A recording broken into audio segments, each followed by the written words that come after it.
Sr. Presidente, cumprimentá-la a si e os seus deputados, cumprimentar o Sr. Ministro e o Sr. Secretário de Estado. Bom, Sra. Ministra, nós quando tentamos analisar aqui um bocadinho a história que nos conduziu a esta situação atual e formos até fevereiro de 2019,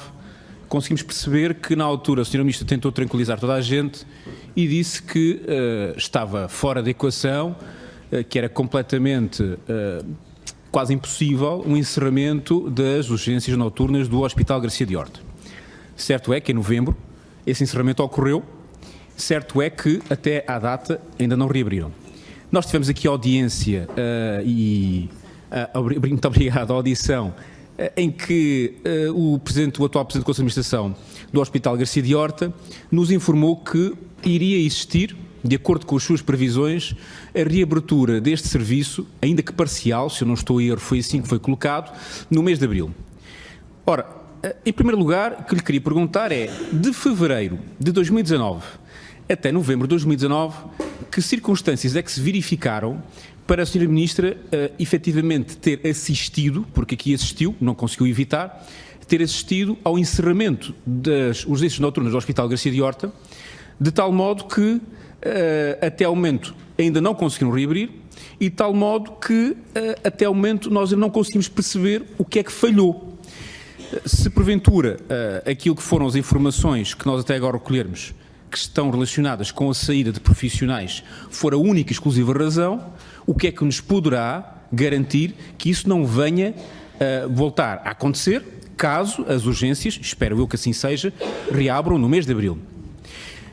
E, portanto, se nós tivermos até agora esta situação em que nós tivemos saída de profissionais e só 2 deles é que saíram por aposentação, nós poderemos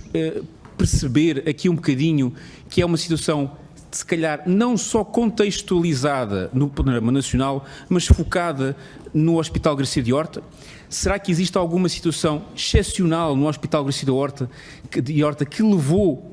ao encerramento destas urgências e, de facto, ali reside um problema que não é um problema de contexto, que tenha a ver com a atratividade, que tenha a ver com a remuneração dos médicos, ou, efetivamente, esse contexto é um contexto que nós podemos encontrar também em outros hospitais por esse país fora e será resolvido em abril com aquilo que é a melhoria da atratividade.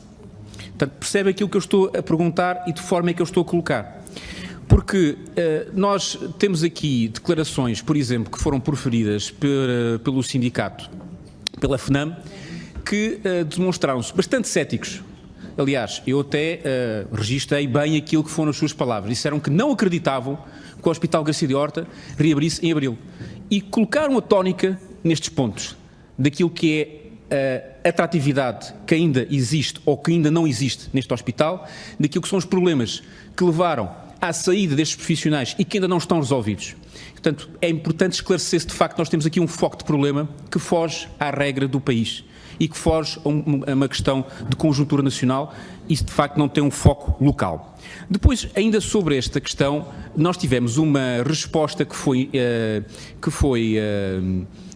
instaurada nos centros de saúde, sendo certo que essa resposta apenas existe até à meia-noite. Eu queria lhe perguntar se os médicos que estão a dar essa resposta, que não são pediatras, naturalmente há uma falta de pediatras, mas que estão a dar essa resposta, se eles estão a fazê-lo num regime de horas extras, porque foi algo que efetivamente nós também apurámos. E se, quando iniciaram essa tarefa, caso o tenham feito em regime de horas extras, se eles foram devidamente avisados, foram atempadamente avisados, ou se de facto foi quase um aviso relâmpago, em que, muito rapidamente, por uma questão de 2 ou 3 dias, tiveram que assegurar esse serviço nos centros de saúde. Entrando ainda na questão dos centros de saúde, eu queria lhe perguntar se existe alguma iniciativa, porque isto já foi várias vezes mencionado, naquilo que é o problema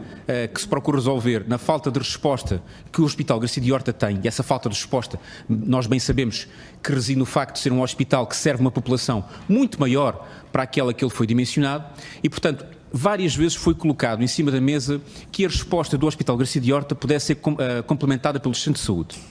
E por isso eu perguntava-lhe se existe algum plano,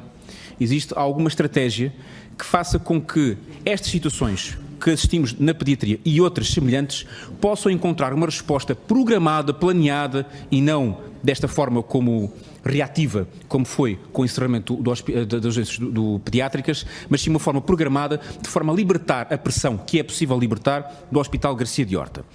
Isto também porque, e não querendo entrar muito por esse tema, nós bem sabemos que a construção do Hospital do Seixal, se alguma vez vier a acontecer, porque já foi falado há muito tempo, não estará para breve e naturalmente que é fundamental existir uma resposta para uma população, em especial dos concelhos de Almada e do Seixal, que é superior a 350 mil habitantes, para um hospital que está dimensionado, salvo erro, para 140 mil utentes. Senhora Ministra, eu também queria perguntar se, no que diz respeito àquilo que foram as afirmações pelo Sr. Presidente do Conselho de Administração, quando referiu que, eu espero estar a parafrasear da forma correta, que levaram os melhores, ou saíram os melhores, ou tiraram-nos os melhores, se, devido a essas afirmações, corre um abaixo-assinado no Hospital Garcia de Horta, manifestando o desagrado por essas afirmações. Isto foi algo que foi mencionado aqui pela FNAM e, portanto, eu gostaria que se pudesse confirmar e se eventualmente existe algum mal-estar ou não existe algum mal-estar, se esse tem conhecimento desse abaixo-assinado, ou se o ambiente que se vive neste momento do hospital, no que diz respeito àquilo que é a sua, moral do trabalho, à sua motivação, é um ambiente que se considera normal. Obrigada, Sr. Deputado.